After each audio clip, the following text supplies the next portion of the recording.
Hi అండి అందరికీ. మా అత్తమ్మకి కేక్ తినాలనిపిస్తుంది అంటే ఇంట్లోనే ఇలా బ్రెడ్తో క్యారమెల్ బ్రెడ్ పుడింగ్ అయితే తయారు చేశాను. రెసిపీ చూసేయండి. ముందుగా బ్రెడ్ని అయితే కట్ చేసి మిక్సీ జార్లో వేసుకోవాలి. అందులోనే ఎగ్స్ కూడా పగలగొట్టి వేయాలి.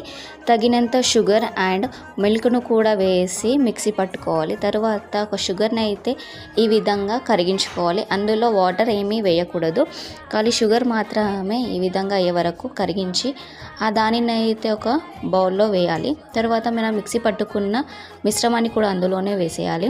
తర్వాత ఒక గిన్నెను పెట్టి స్టాండ్ కూడా పెట్టేసి మనం రెడీ చేసుకున్న మిశ్రమాన్ని అయితే ఆవిరిపై ఉడికించుకోవాలి. మధ్య మధ్యలో ఇలా చెక్ చేస్తూ ఉండాలి. ఇలా స్పూన్కి ఏమి కూడా అంటుకున్నట్లయితే మన క్యారమెల్ కేక్ అయితే రెడీ అయిపోతుంది. ఇలా చేయడం ద్వారా కేక్ అయితే ఈజీగా వచ్చేస్తుంది. చూడండి, చూడడానికి ఎంత హెమ్మీగా ఉందో. మా పిల్లలు అయితే ఎప్పుడెప్పుడు తిందామా అని వెయిట్ చేస్తున్నారు. ఇలా అయితే కట్ చేసి అందరికీ ఇచ్చాను, ఇష్టంగా తిన్నారు. ఇదైతే సేమ్ జున్ను టేస్ట్ అయితే ఉంది. నేను ఫస్ట్ టైం చేసినా కూడా చాలా పర్ఫెక్ట్గా వచ్చింది. మా అత్తమ్మకు కూడా ఇచ్చాను.